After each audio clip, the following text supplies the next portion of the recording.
parágrafo,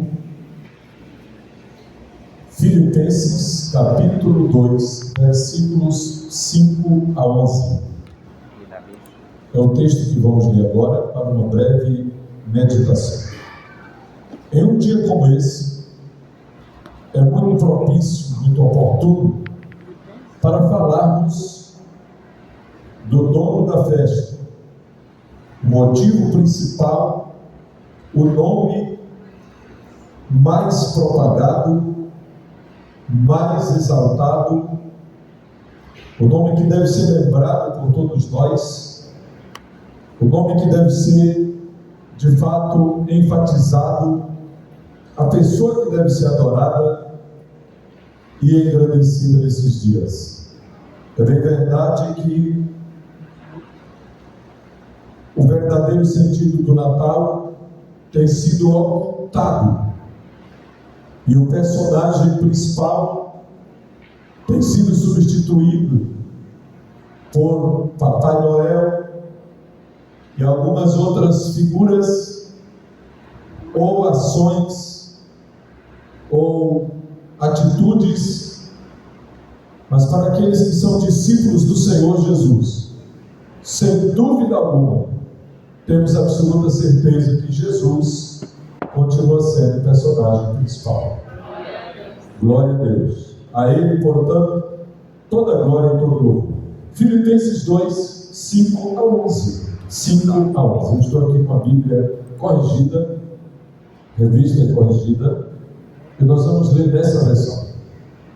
De sorte que haja em vós o mesmo sentimento que houve também em Cristo Jesus, que, sendo em forma de Deus, não teve por usurpação ser igual a Deus, mas aniquilou-se a si mesmo, tomando a forma de servo, fazendo-se semelhante aos homens, e, achado na forma de homem, humilhou-se a si mesmo, sendo obediente até a morte, e morte de cruz. Pelo que também Deus o exaltou soberanamente e lhe deu um nome que é sobre todo o nome, para que ao nome de Jesus se dobre todo o joelho dos que estão nos céus e na terra e debaixo da terra, e toda língua confesse que Jesus Cristo é o Senhor, para glória de Deus Pai. Quantos podem dizer amém? Amém. Permaneça com a sua Bíblia aberta nesse texto, e eu quero extrair daqui uma breve reflexão, uma breve mensagem, com base inteiramente nesse texto, claro, mas há outros textos que também lançam luz sobre esse texto das Escrituras. Eu vejo nesse texto 3 momentos da vida de Jesus. Diga comigo: pré-existência, humilhação e exaltação. Vamos lá mais uma vez? Pré-existência, humilhação e exaltação. O texto fala da pré-existência de Jesus. O que significa isso, pastor? Aquele período em que ele já existia antes de nascer na terra. Mas como é que pode? Ele já existia antes de nascer? Ele não existia só no ventre de Maria? Não. Antes de ser gerado no ventre de Maria, ele já existia. O texto fala da pré-existência. E por que a pré-existência? Observe aí os versículos 5 e 6. De sorte que haja em vós o mesmo sentimento que houve também em Cristo Jesus, que, sendo em forma de Deus, Aí tem uma outra versão que vai dizer: subsistindo em forma de Deus, não teve por usurpação o continuar sendo igual a Deus. Cada versão faz algumas pequenas variantes, ou traz algumas pequenas variantes, para nos ajudar a compreender melhor o sentido do texto. E é esse versículo de número 6 que mais trata aqui da pré-existência. O que o texto está dizendo, o que Paulo está dizendo, é que Jesus, antes de ser gerado como um ser humano no ventre de Maria, ele sempre existiu como Deus. Aqui está a pré-existência de Cristo. João diz no capítulo 1, o evangelista João escreveu a pregação de João o Batista. João Batista diz assim: eu fui enviado antes dele, mas ele é maior do que eu. Ele é maior do que eu, porque já existia antes de mim. Bendito seja o nome do Senhor. Jesus sempre existiu como Deus. Qual é outro texto que prova isso? Evangelho de João, capítulo 1, versículos de 1 a 3. No princípio era o verbo, ou logos, ou a palavra. No princípio era o verbo estava com Deus, e o verbo era Deus. Ele estava no princípio com Deus. Todas as coisas foram feitas por ele, diz o texto, e sem ele nada do que foi feito se fez. Nele estava a vida, e a vida era a luz dos homens. Observe, no princípio era o verbo. Essa palavra princípio, irmãos, é mais antiga, se refere ao período mais antigo do que aquele princípio de Gênesis. A Bíblia diz assim, lá no capítulo 1 de Gênesis: no princípio criou Deus os céus e a terra. Mas esse princípio aqui de João é antes do princípio de Gênesis, porque o princípio de Gênesis 1 e 1 se refere à criação física do universo, criação do universo. Mas o princípio de João capítulo 1 é anterior ao princípio de Gênesis 1. No princípio era o verbo, era o logos, era a palavra, era Jesus. No princípio era o verbo estava com Deus, e o verbo era Deus. Esse texto é um dos mais objetivos das Escrituras Sagradas, quando fala da pré-existência de Jesus. Ele estava no princípio com Deus. Esse princípio aqui do versículo 2 fala da eternidade passada. Princípio. Nunca houve um tempo em que Jesus não existisse. Então esse princípio é a existência eterna de Cristo, é a eternidade que para nós podemos chamar apenas para categorizar pedagogicamente, chamando de eternidade passada. Só para a gente entender, porque na categoria humana, o tempo, quem nos dá a ideia de tempo é passado, presente e futuro. Mas com Deus, na dimensão divina, isso não é tão importante, a questão do passado, presente e futuro. Porque para Deus sempre é o eterno agora. Por isso é que lá em Isaías capítulo 53, está escrito: Ele foi ferido pelas nossas transgressões, Ele foi moído pelas nossas iniquidades. O castigo que nos traz a paz estava sobre Ele, e pelas suas pisaduras fomos sarados. Está falando de Jesus. Mas Ele ainda iria nascer 740 anos depois que Isaías falou isso. E por que Isaías já está colocando no pretérito? Porque na mente de Deus tudo isso já era tido como certeza, já havia acontecido na mente de Deus. Então, João capítulo 1, versículo 1, 2 e 3, diz assim, o 3: todas as coisas foram feitas por Ele, e sem Ele nada do que foi feito se fez. Nele estava a vida, e a vida era a luz dos homens, e a luz resplandece nas trevas, e as trevas não a compreenderam, diz o versículo 5. Mas o testemunho de João o Batista, começando com o versículo 15 até o versículo 34, é um testemunho muito forte da pré-existência de Jesus. Ele já existia com Deus, ele já existia com o Pai, ele já existia na eternidade, ele já existia em espírito, ele já existia na eternidade passada, ele já existia desde os mais antigos dos princípios.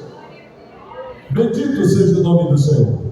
Então, Paulo diz assim, que sendo em forma de Deus, Jesus sempre existiu com Deus, em forma de Deus. E qual é a forma de Deus? Deus é Espírito. Deus é Espírito. Então ele existia na forma de Deus, em Espírito. Mas o versículo seguinte, aliás, ainda o versículo 6 diz assim: não teve por usurpação ser igual a Deus.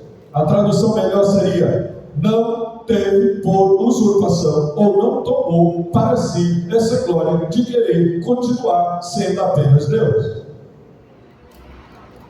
Aí é que vem o período da humilhação. E qual é o período da humilhação? É o período da encarnação. É o período em que ele se torna homem, em que ele se torna um ser humano, em que ele aceita descer à terra e começar a vida aqui como uma criança, como recém-nascido, nascendo no ventre de uma virgem, sendo gerado no ventre de Maria. Como já lemos o texto e como já ouvimos uma das mensagens de hoje, é que ele foi gerado pelo Espírito Santo no ventre de Maria. O fato de ter sido gerado pelo Espírito Santo é que nos dá a certeza que em Jesus não havia nenhum pecado, porque todos os homens pecaram. Em Adão todos pecaram, o pecado passou a todos os homens, mas Cristo nasce sem pecado, porque ele não foi contaminado pelo vírus do pecado. Ele não tinha o pecado original. E por que não tinha o pecado original? Porque ele não nasceu do relacionamento entre José e Maria. Ele nasceu por obra e graça do Espírito Santo. O anjo disse à Virgem Maria: descerá sobre ti a virtude do Altíssimo, e o ente que de ti há de nascer será chamado Santo, e o seu reino não terá fim. Aleluia! Bendito seja o nome do Senhor Jesus. Ah, pastor, mas isso é difícil de entender. E não é fácil mesmo não, porque esse é um dos mistérios da fé cristã. É o mistério da encarnação. Como é que ele continua sendo Deus e se faz homem? Ele não deixou de ser Deus, pastor? Não. Ele não abandonou a divindade. Ele continuou sendo Deus e assumiu a humanidade. Mas como é que pode? Como Deus, ele tinha pai e não tinha mãe. Como homem, ele tinha mãe e não tinha pai humano. Porque José foi apenas o seu pai adotivo. Quando João explica no capítulo 1 do seu evangelho No princípio era o Verbo estava com Deus e o Verbo era Deus. Lá no versículo 14 ele diz: e o Verbo se fez carne e habitou entre nós, e vimos a sua glória, como a glória do unigênito do Pai, cheio de graça e de verdade. Bendito seja o nome do Senhor. Onde foi que eles viram a glória do unigênito do Pai? Lá no Monte da Transfiguração. Estava Pedro, Tiago e João. Estão lembrados? Pedro, Tiago e João. Os três tiveram o privilégio de ver Jesus transfigurado em glória. Eles ficaram estupefatos, eles ficaram boquiabertos, eles ficaram admirados, eles ficaram emocionados e disseram: Senhor, bom estarmos aqui, vamos fazer 3 cabanas, vamos fazer 3 tabernáculos, uma para ti, uma para Moisés, outra para Elias. Pedro não sabia bem o que dizer e pensava que aquela cena poderia continuar por muito tempo, mas Jesus queria apenas mostrar como Ele era na sua glória antes de vir à terra, e como Ele será quando nós estivermos com Ele eternamente. Bendito seja o nome do Senhor. Bem, mas o período de humilhação é o período em que Ele aceita vir à terra como ser humano. Olha aí o que diz o versículo 7. Aniquilou-se a si mesmo, humilhou-se a si mesmo. Essa palavra aqui, aniquilou-se a si mesmo, tem um termo teológico que a substitui, que é o termo kenosis. O que significa isso? Ele se humilha ao ponto de abrir mão dos seus atributos divinos. Ele não executa, ele não exercita os atributos de onipotência, onipresença e onisciência no período da humilhação. Não deixou de ser dele, mas abriu mão do uso temporário de alguns dos seus atributos. Ele não usou esses atributos de onipotência, onisciência e onipresença. Pastor, e os milagres que ele fez? Ele o fez porque estava cheio do Espírito Santo, revestido do Espírito Santo, dirigido pelo Espírito Santo, ungido pelo Espírito Santo. Assim como os profetas do Antigo Testamento também foram ungidos, cheios, dirigidos e capacitados pelo Espírito Santo. Então, nesse período de humilhação, diz aqui o texto, aniquilou-se a si mesmo, tomando a forma de servo. Ele não foi só homem, ele foi servo. No Evangelho de Marcos, mostra Jesus como servo. E que tipo de servo? Servo sofredor. Servo sofredor. Fazendo-se semelhante aos homens e achado na forma de homem, humilhou-se a si mesmo, sendo obediente até a morte. E que tipo de morte? Morte de cruz. O pior tipo de morte. O pior sofrimento, o mais intenso dos sofrimentos, morte de cruz. Diz ainda o texto, sendo obediente até a morte, morte de cruz. Aí Paulo encerra aqui os detalhes sobre o tempo da sua humilhação. E no versículo 9, Paulo começa a falar da sua exaltação. Bendito seja o nome do Senhor. Porque Jesus, depois de ter ido à cruz, foi sepultado, mas não ficou na sepultura. Ressuscitou ao terceiro dia. E passando ainda 40 dias com os discípulos, ensinando-lhes acerca do reino de Deus, foi assunto aos céus. E tendo sido assunto aos céus, foi recebido em glória. Entregou o sacrifício ao Pai, seu sacrifício foi aceito, e tendo sido aceito pelo Pai, Jesus foi glorificado e exaltado à direita do Pai, o Todo-Poderoso. Bendito seja o nome do Senhor. Por isso é que Paulo diz: pelo que também Deus o exaltou De que maneira? Soberanamente. Ninguém foi mais exaltado do que ele. E deu-lhe um nome, que é sobre todo nome, para que ao nome de Jesus se dobre todo o joelho dos que estão nos céus, que são os anjos, na terra, os homens, debaixo da terra, os espíritos em prisão. Ao nome de Jesus se dobrará todo o joelho dos que estão nos céus, na terra e debaixo da terra. E o versículo 11: e toda língua confesse que Jesus Cristo é o Senhor, para a glória de Deus Pai. Perceba que não é um Senhor, não é mais um Senhor, não é um Senhor qualquer, mas é o único Senhor, digno de glória, digno de adoração, digno de louvor para todo sempre. Toda língua confessa que Jesus Cristo é o Senhor, para a glória de Deus Pai.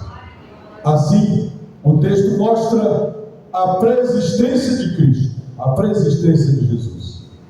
O período em que ele existiu antes de ser gerado no ventre da Virgem Maria. Antes da sua encarnação, ele já existia como Deus, na forma de Deus, já existia em espírito com o Pai. É por isso que Isaías diz: um menino nos nasceu, e um filho se nos deu, e o principado está sobre os seus ombros, e o seu nome será Maravilhoso Conselheiro, Deus Forte, Pai da Eternidade e Príncipe da Paz. Bendito seja o nome do Senhor.